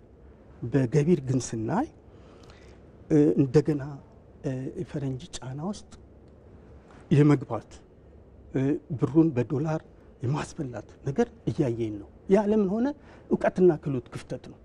ስለዚህ ባለሙያ በተለይ ይሄ አካውንቲንግ የትምህርት ክፍሉ የፋይናንስ ባለሙያ ስርዓት ውስጥ ያሉት የግልም ሆነ የመንግስት ፖሊሲ ላም ያሉት ከሐምሌ 1 እስከ ሰኔ 30 ስንል ከየምንጩ በወቅቶቹ ብናየው በጣም ግልጽ ይሆናል። ምናልባት ለጊዜ በመቆጠብ ነው። እነሱ ደግሞ እኛ ከሐምሌ 1 እስከ ሰኔ 30 ስንል እነሱ ጋር ጊዜ ጁላይ 8 እስከ ጁላይ 7 ነው የሚሆነው። ከምንጩም ከክስተቱም እዚህ ምድር ላይ አይመጣም። የነሱን ጊዜ መጠቀም ማለት እንዳለ የተፈጥሮ ህግ መጣስ ማለት ነው። ህዳሴው መጣስ ማለት ነውና እነኚህ ያነሳሻቸው የመጡ ያሉ ነገሮችን ካለን ሀብት ጋር በማዋሃድ የምንሰራው ስራ የኛ ብቻ ሳይሆን የዓለምን ገበያ አንድ ላይ የማስኬድ ስራ ነው። ሌላ ጠቅላላ እምነት አባታችን የዕለት እንጀራ ስጠን ዛሬ ጥረህ ግረህ ብላ በደም ያስገባነው ለዛ ነው። ሌላ ዓላማ የለውምና ሁሉም በዚህ ማዕቀፍ ውስጥ ገብቶ መስራት አለበት። አጠቃላይ የኢትዮጵያን ቀደምም ሲል ለማንሳት ሞክሬያለሁ። ተፈጥሯችን ያኗኗር ዘያችንን ይሄ ሀገር በቀል እውቀት የሚባለውን ጭር መደፍጠጥ መተው የለብንም። ከዛ ነው ቀመራችን የሚነሳው የሚለው በጣም ገዢ ሀሳብ ነው ብዬ ወስዳለሁ። በጣም አድርጌ አመሰግናለሁ። ወደ ወላይታ ስቱዲዮአችን የወላይታ ስቱዲዮ ቴክኒክ ችግር ገጥሞናል ይመስለኛል። ወደ ዶክተር መጣለሁኝ። እስቲ ከሰሞኑ በዓለም አቀፍ ደረጃ እንግዲህ ቀደም ሲል ከፋሲልም ጋር ስናነሳ የነበረው ጫናውን ነው። ከድሮ አንስቶ እስከ አሁን ድረስ በምን አይነት ውስብስብ የሆነ ትንሽ ድብቅ የሆነ ቀመር ኢትዮጵያን በኢኮኖሚዋ በአኗኗር ዘይዋ በእድገቷ ላይ የሚፈጠረውን ተጽዕኖ ነው ሲያነሱልን የነበረውና አሁንም ቢሆን ደግሞ ከዓለም የኢኮኖሚ ስርዓት መውጣት አንችልም። ያው የምንረዳው ነው።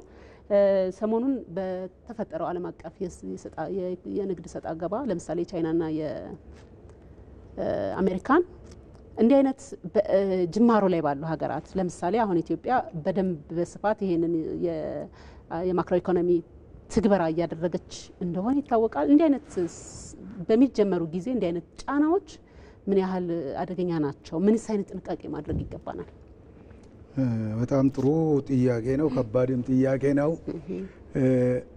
የዓለም ከሊግ ኦፍ ኔሽን ጀምሮ የመስራችም የዛ አባልም ተዋናይም ተጠቃሚም ተጠቂም ነን።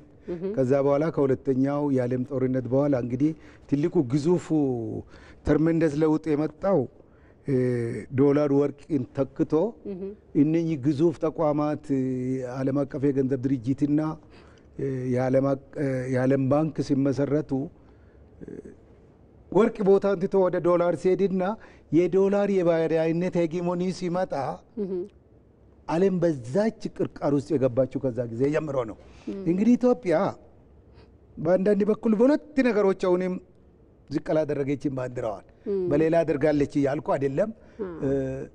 አንደኛ በአድዋ ጉዳይ፣ ሁለተኛ በማራቶን በሁለቱ ቦታ ጥሩ ቦታ ሁሉ ጊዜ ስማቸው የምንነሳና ከካርታ የማንፋቅ አሁን ደግሞ የዳሰ መጥቷል። በኋላ ሪኮሜንዴሽን ላይ ምን ኤሪያ የሚለው ነገር ጊዜ ከሰጠሽኝ እንትን ይሆናል።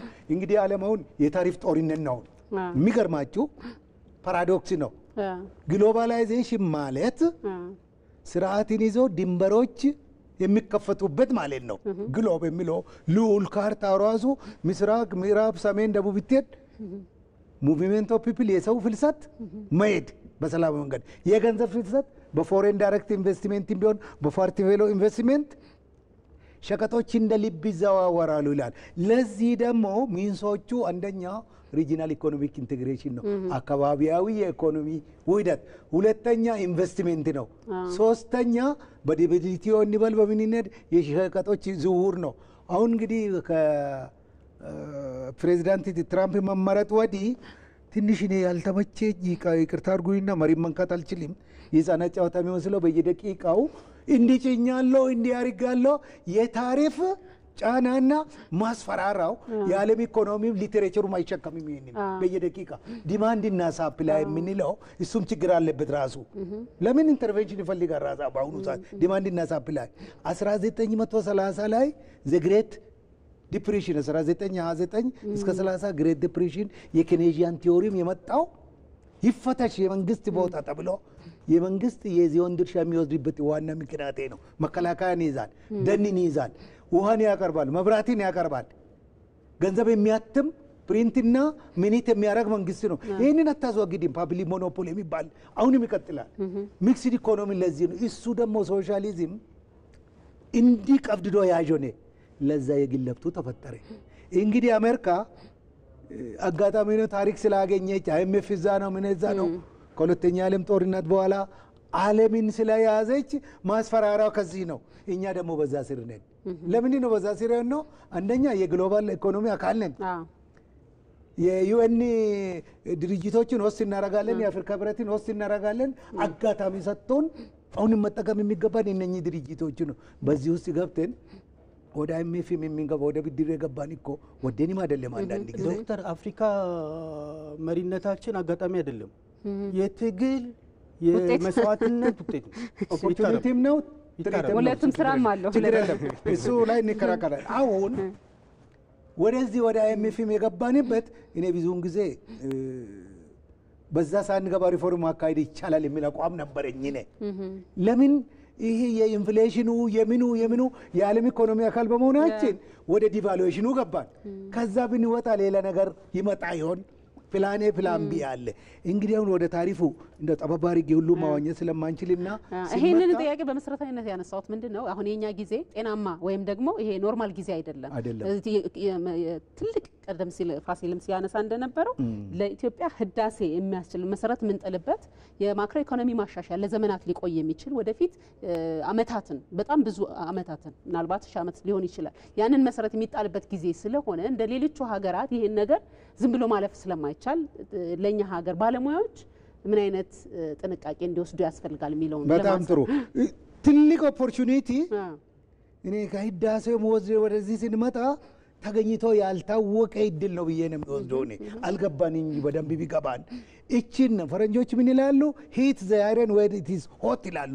አሁን ነው ሆቱ። እንደገና ደግሞ ገበያ እንደሞቀ ነው መሸጥና መለወጥ የሚቻለው።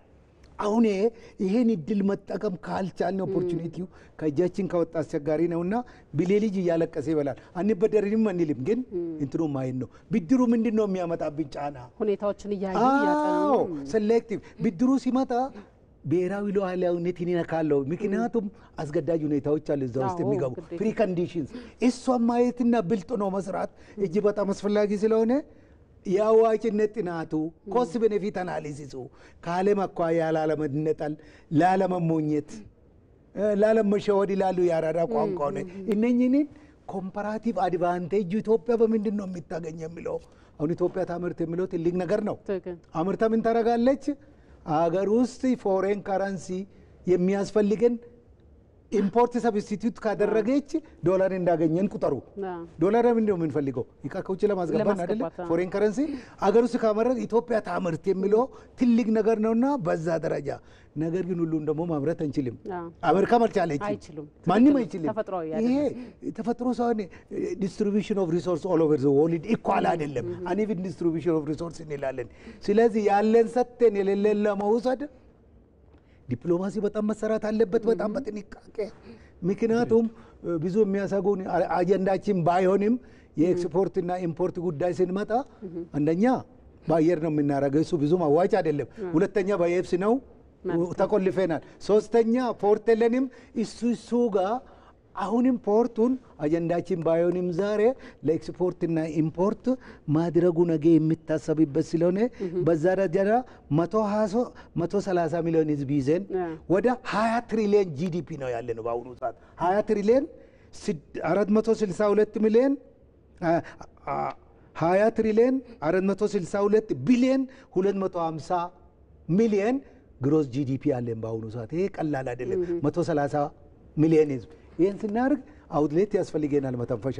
ምን ወደብ ኤክስፖርት ኢምፖርት ኢትዮጵያ ታምርት የሚለውን ተረፈ ምርቱ ምን ታራ ማን ነው ትርፉ ምን ታረጋል? ኤክስፖርት ሊታረግ ነው አይደለ? በምንድን ነው የሚታረገው? በየብስ ነው? በአየር ነው?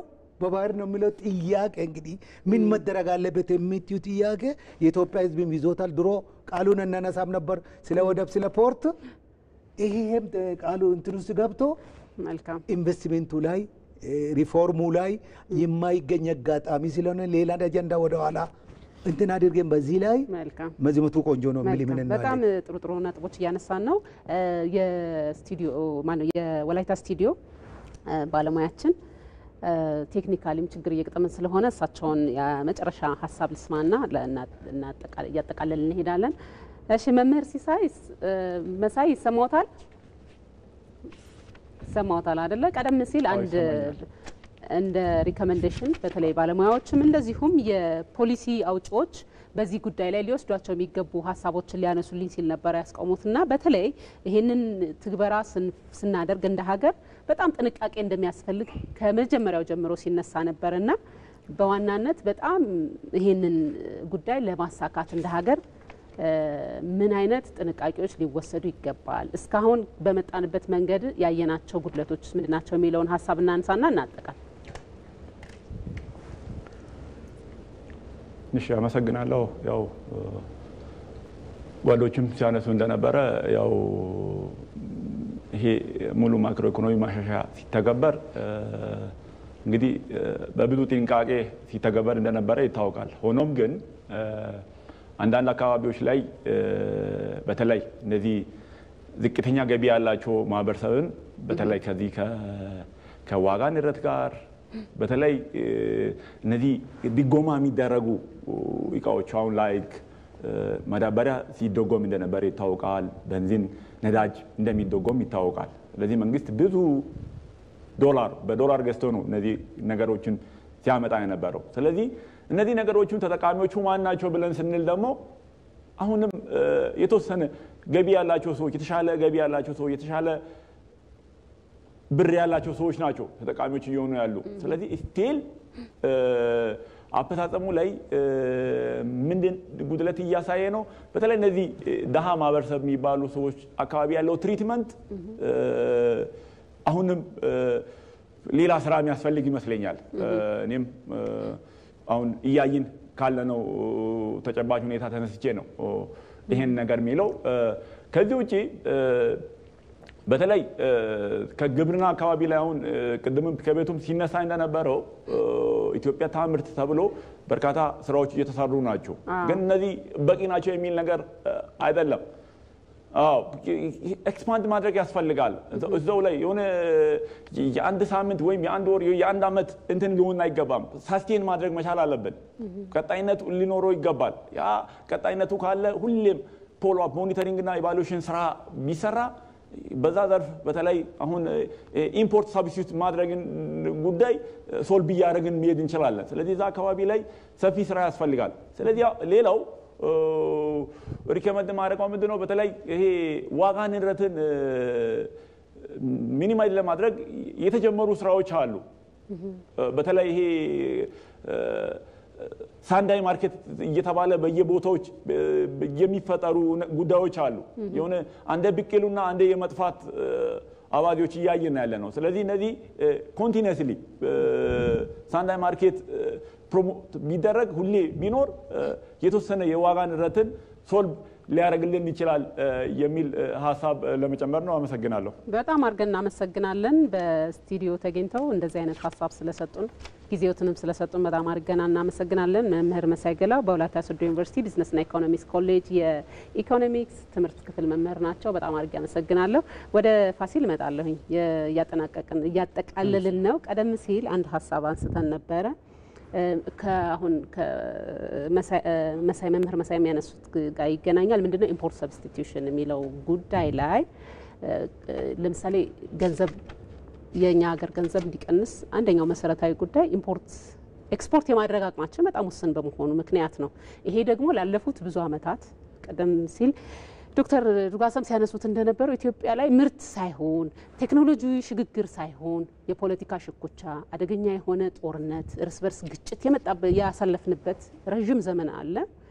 አሁን ላይ ተነቅቶ ወደዚህ ጋር ሲገባ ብዙ ነገሮች ኪሳራ ላይ ነው ስራዎች የተጀመሩት። በቃ በከሰረ ሁኔታ ላይ ነው ስራዎች የተጀመሩትና አሁን ላይ ይሄንን በፍጥነት አድርጎ በተለይ ይሄ የውጭ ምንዛሬ እጥረትን በመቀነስና ችግርን በመቋቋም ደረጃ መፍትሄ የሚሆኑ ሀሳቦች ምንድን ናቸው? በጣም ጥሩ። አንዱ መፍትሄ እዛው የህግ የማክሮ ሁሉ አቀፍ የማክሮ ማሻሻያው ላይ ቅድም ጠቆም እንዳደረገው ፊስካል ፖሊሲ የሚላል ውስጡ ሞኔታሪ ፖሊሲ የሚባሉ አሉ። እነሱ ደግሞ ማክሮ ኢኮኖሚ ሲባል አላማው ራሱ የዚህ ማክሮ ኢኮኖሚ ጽንሰ ሀሳቡ በሳይንሳዊ ዘዴ የተነደፈው ሁለተኛ ዓለም ጦርነት ከዚህ ከኛ ፈንድቶ ጀርመን በሄደበት ዘመን ውስጥ ነው። 1936 በእነሱ ኬይንስ የሚባል እንግሊዛዊ። ስለዚህ ሲነድፉ ምንድነው መጀመሪያ አላማው ዋጋ ማረጋጋቱ፣ የግል ክፍለ ኢኮኖሚው የገበያ እንዳይታወክ ዋጋ ማረጋጋት። ሁለተኛ አላማው ስራ መፍጠር እና ስራ ማስፈጠር። ሶስተኛ አላማው የውጭ ንግድ ሚዛን አገር ተኮር ማድረግ ፌቨራብል ባላንስ ኦፍ ፔመንት ነው እና አራተኛው እድገት ማምጣት ነው። ሶስቱ ፈንክሽናል ስለሆኑ በደንብ ፖሊሲው ተነድፎ መተግበር ሲጀምር በተለይ ቅድም ከወላይታ ወንድማችን ያነሳው በጣም የስራ አጥነቱ ጉዳይ አስፈሪ ነው፣ ይሄ ነገር እንዴት ነው የሚለው ነገር ፖሊሲ ውስጥ ተካቶ መግባት አለበት። ይሄ በጣም በጣም አስፈላጊ ነው። ሌላው የፊስካል ፖሊሲ ስንል የግብር ነው። የግብር ደግሞ ከሙያ ሁሉ እጅግ ስር የሰደደ ሙያ የግብር ነው። በጣም ስፔሻላይዝድ ፊልድ ነው። አገር ራሱ የተመሰረተበት መነሻው ባቢሊዮን በግብር ነው የመሰረቱት። በግብር መሰረቱ። መንግስት ያሟላ ሄደ፣ ጠላት መጣበት፣ እረ ሊያጠፋን ነው እንዴ አንተ መንግስት ነህ ምንድነው? ግብር የለም አነሰኝ እንዴ ታዲያ እንከፍላለን። ከፈሉ፣ በደም ጠላትን አሸነፉ። ከድል መልስ ዝም ብለው ግብርን ይሰበስቡ ጀመረ። ህዝቡ ተሰቃየ። በመሀል አይ እኔ ነፃ ነው ማረጋችሁ እኔን አንግሱኝ የሚል ተቀናቃኝ መጣ። አነገሱት። ግብር ነፃ አደረጉ። ጠላት መጣ፣ ባቢሎን ጠፋ። ስለዚህ ከዛን ጀምሮ ኢኮኖሚስቶች ምን እንደሚያስተምሩት ግብር ለግብር ከፋዩ የተመቸ ለመንግስትም ጉዳት ሳያመጣ የሚፈልገውን መሰረታዊ ልማቶች እንዲያሳካ ማድረግ መቻል አለበት ብለው ቅድም የጠቀሰው ደግሞ የፖለቲካው የሶሻሊዝም ምን እያለ ሲሄድ የግብር ስርዓት በተለይ ፍትሃዊ መሆኑ የሀብት ስርጭት ማለት ነው። ጠቀም ያለ ግብር ከሀብታሙ ላይ ወስዶ ወደ ሌለው ወደ ድሃው ትምህርትን፣ መሰረተ ልማትን እንደዚህ በማስፋፋት ስለዚህ የኢትዮጵያ ግብር በዚህ መሰረት ተነድፏል ስንል አልነካካውም አይነካካውም። ሌላ ጊዜ ልንመለስበት እንችላለን። ግን የግብር ህጉ በደንብ በሳይንሳዊ ዘዴ ተካቶ መሰራት አለበት። እሱ ደግሞ ሲሰራ ቀደም እንደጠቀምኩሽ ይገርምሻል በ4 ሰዓት ውስጥ 28 ዓመታት ቁጭ ብለዋል። 16 ከፍተኛና መካከለኛ ክስ ተለይተው ቁጭ ብለዋል። 48 ወራት የነሱ ነኛ ተለይተው ቁጭ ብለዋል። ስለዚህ ሚሊኒየሙን ትንቢቱን በደንብ ፕሪሳይስ ሊያገኝ ነው በዚህ ዘዴ ነው። በ4 ሰዓት ውስጥ 28 ዓመት እውቀት እጃችን ላይ ያለ ማለት ነው።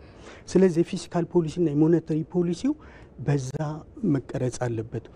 ይሄ ውጭ ምንዛሬው ጉዳይ እርካሽ ጉልበት የሚባለው ፖሊሲ መታወጅና መቅረት አለበት።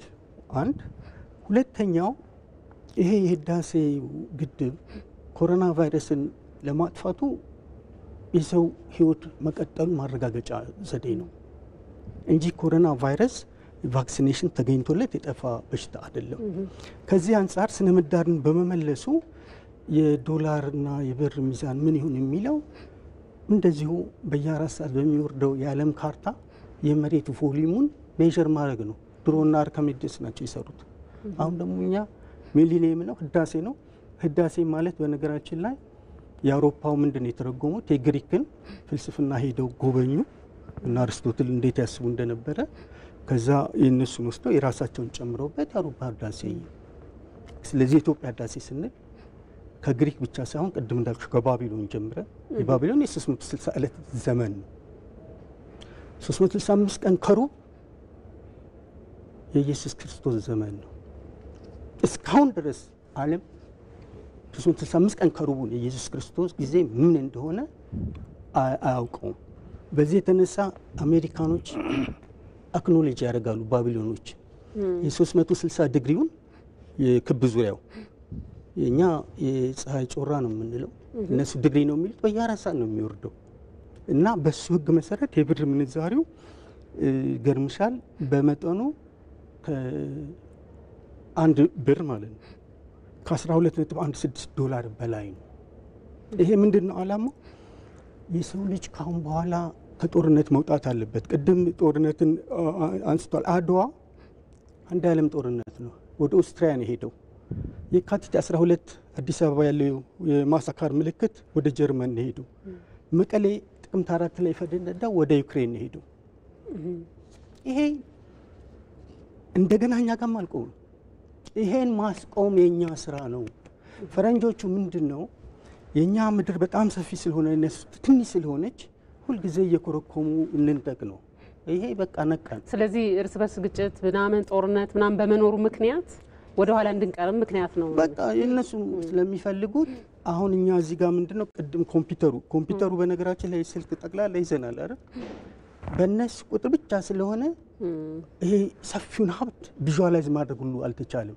ስለዚህ ምንድነው አንዱ ይሄን በተለይ ባለ ሀብት ነጋዴዎች ቴክኖሎጂ ኢምፖርት ሲያደርጉ ከሐምሌ 1 እስከ ሰኔ 30 በሚል ህግ ማዕቀፍ ስፔሲፊኬሽን እየላኩ ማስመጣት አለባቸው። ያ ሲደረግ ዛን ለነሱ ስራ ይፈጠራል። ይሄን ራሱ እንዳለ ወደኛ የሚሸጡትን የለም ወደ ራሳችን እንተርጉም በዚህ ስሩልን እንከፍላለን። ያ ምን ያመጣል? የነሱን የጦርነት አምሮ ይቀይርልናል። ወደፊት ሰርቴኒቲው አለ አንሰርቴኒቲ የሚሉትን ያው ይስሙ የነሱ አልቋል እና እነኚህ ነገሮች ተካተው በጣም ብዙ ነገሮች እኔ የገቡኝ አሁን ይሄ ከእንትን ውጪ ከሳይንስም ውጪ ይሄ መለኮታዊ ሳቤም ምናምን ከኢትዮጵያ ተፈጥሯዊ አኗኗር ዘይጋ የሚሆን ስለሆነ ሌሎች ከዚህ ጋር ቀጥታ ግንኙነት ያላቸው የኛ ምሁራን አገር በቀል እውቀት ያላቸውም ተካተውበት እንዲሰራ ነው እርሶም ያስቡትና በጣም መሰረታዊ ነው ብዬ እኔ ወስዳለሁ። ይሄን ነገር አልገፋውም፣ ትክክል ነው ብዬ ወስዳለሁ። ወደ ማጠናቀቂያችን ስለሆነ ዶክተር እስቲ በአጠቃላይ ብዙ ነገሮች አንስተናል። መጨረሻ ላይ ይሄንን ነገር እንደ ሀገር ትልቅ ስኬት አድርገን እንድናጠናቅቅ እንደ ባለሙያ የሚያነሱት ሪኮመንዴሽን። አመሰግናለሁ። ብዙ ነገር አንስተናል። ማጠንጠኛው ኤፒሴንትሩ ማክሮ ኢኮኖሚ ማሻሻያ ሙሉ ማክሮ ኢኮኖሚ ይሄ ሙሉ የሚሆነው እንግዲህ ብዙ ነገሮችን ፖለቲካን ይነካል፣ ኢኮኖሚን ይነካል፣ ዲፕሎማሲን ይነካል፣ ምንን ይነካል። እኔ በሁለት በሶስት ነገር ባጠቃልለው ሁለት አድዋዎች ተሳክቶልናል። ራሱ አድዋው ድሮ አድዋ ሲባል ነበረ ለተሸነፉ ላሸነፉ ቅኝ ለተገዙ እዚች ላይ የአድዋ ሙዚየም ማቆማችን አንድ ታንጂብል ነው፣ አንድ ትልቅ። ከዛ ሁለተኛ አድዋ 98.66 የደረሰ ህዳሴ ግድባችን ሁለተኛ አድዋችን ነው። እጅ የገባውና ማስወረቅ ብቻ ነው የቀረን። የሚቀሩን ሁለት ወይም ሶስት አድዋዎች ይቀሩናል። ይሄ ሁሉ የተሟላ ማክሮ ኢኮኖሚ፣ ኤክስፖርት ኢምፖርት፣ የታሪፍ ጦርነት የመሳሰሉት አሪስታችን ባይሆንም ከዚህ አይነጠልምና የባህር በር ጉዳይ የመተንፈሻ ጉዳይ አሁንም ቢሆን ያው የተያዘ ስለሆነ መሰራት የሚገባ ነው። ለምንድን ነው ይህንን ያክል ግዙፍ ህዝብ ይዘን ግዙፍ ኢኮኖሚ ይዘን ወደ ዓለም ገበያ እንወጣለን? ሁሉም በልተን አንጨርስም፣ ከውጭ እንፈልጋለንና እዛ ላይ አሁንም ጠንከር አድርገን መስራት ይገባናል። ዝርዝሩ ውስጥ አልገባም። ሌላው ሙሉ ለማድረግ ጠንካራ ዲፕሎማሲ ያስፈልጋል። በአሁኑ ሰዓት ለምንድን ነው አልሰሩም? አይደለም ትንሽ የሚቆጨኝ ግብጽና ኤርትራ፣ ግብጽና ጅቡቲ፣ ግብጽና ሶማሊያ በጂኦግራፊ አይዋሰኑም። እኔ እስከሚገባኝ ከሱዳን ጋር ይዋሰናሉ፣ ከዋና ሱዳን ከደቡብ ጋርም አይዋሰኑ። ነገር ግን ያ ሁሉ እኛን አውትሳይድ አድርጎ የኛ የነበረው ከቀይ ባህር ከምጽዋ ከአሰብ ተገፍተ እንደዛ ሲሆን እየተሰራ ነው። ዲፕሎማሲ እየቀረ ነገር የለም ወይ? ለምንድን ነው ከዚህ ተገፍተን ግብጽ ከዛ መጣ ዙሪያችን አንጃባ እንትን የሚታረገው? የኔ ኢኮኖሚ ማጓጓዝ የምንችለው አሁንም ጥበብ የተሞላበት በእውቀት የተመራ በባለሙያ የተመራ ዲፕሎማሲ ስቲል ያስፈልገናልና እዛ ላይ ጦርነት ሳይሆን በቋንቋ መነጋገርና ጎረቤቶቻችን ከብብታችን ባይወጡ ኤርትራ፣ ጅቡቲ፣ ሶማሊያ፣ ሶማሌላንድ፣ ደቡብ ሱዳን ራሱ ግብጽ ራሷ ያው ታሪካዊ ጠላት ተብላ ተፈረጀች። እሷ አልመለስ አለች። እንዴት ወዳጅ እናርጋት? ካልሆነስ የሚለው ደግሞ ጠንካራ ጡንቻ ያስፈልጋል። ይቅርታ አድርጉልኝ ካልሆነ ብሌን መለማመጥ ሆነና ህዳሴ ውስጥ ጡንቻ ያስፈልግም። እውቀትና ጥበብ የህዳሴ ሰው የሌላ ኦኬ። ሌላው የመጨረሻው እንግዲህ አንዱ ያ ከሆነ ባህር ላይና ዲፕሎማሲ ላይ ከሰራን ትልቁ የአድዋ ድል የሚያስፈልገን ድህነትና በሽታ ድንቁርና ኋላ ቀርነት ላይ ዘመቻ ማካሄድ ያስፈልገናል። ይሄ እንግዲህ ስራን ሰንተር አድርገን ስራን ከሰራን አውሮፓ እዚህ ደረሱ። እኛስ ምንድነን?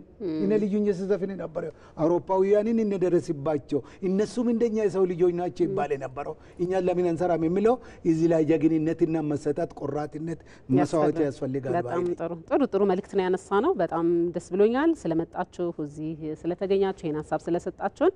ዶክተር ዱጋሳ ሙሉጌታ በአዲስ አበባ ሳይንስና ቴክኖሎጂ ዩኒቨርሲቲ የምጣኔ ሀብት መምህርና ተመራማሪ፣ እንደዚሁም ፋሲል ጣሰው በዩኒቲ ዩኒቨርሲቲ የምጣኔ ሀብት መምህር የጊዜ ሳይንስ ቀመር ተመራማሪ ናቸው። እንግዲህ በድጋሚ ስለመጣችሁ ሀሳቡን ስላነሳን ጊዜ ስለሰጣችሁን በጣም አድርጌ አመሰግናለሁ። እግዚአብሔር ይስጥልኝ። መልካም ተመልካቾቻችን፣ የዛሬው የዳጉ ፕሮግራማችን ይሄን ይመስል ነበር። አብራችሁን ስለነበራችሁ እጅግ አድርገን እናመሰግናለን። በሌላ ጊዜ በሌላ ርዕሰ ጉዳይ ተመልሰን እንገናኛለን። እስከዛው ሰላም ቆዩ። ውይይቱን እየመራው ወይም ተባታ ከእናንተ ጋር ቆይታ አድርጌያለሁ። መልካም ጊዜ።